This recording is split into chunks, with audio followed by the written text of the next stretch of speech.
இந்த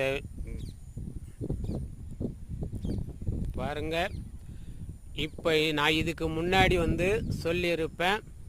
இதுக்கு முன்னாடி நாற்று இது கீரை விதைச்சேன், அது சொதப்பல் ஆயிடுச்சு. அதை காமிக்கிறேன்னு சொன்னேன், அந்த வீடியோவில் காமிக்கலை.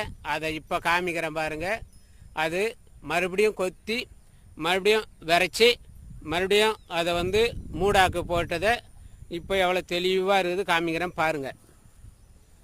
இதுதான் வீடியோவை திரும்ப திரும்ப எது காமிக்கிறேன்னா இருக்கிறது.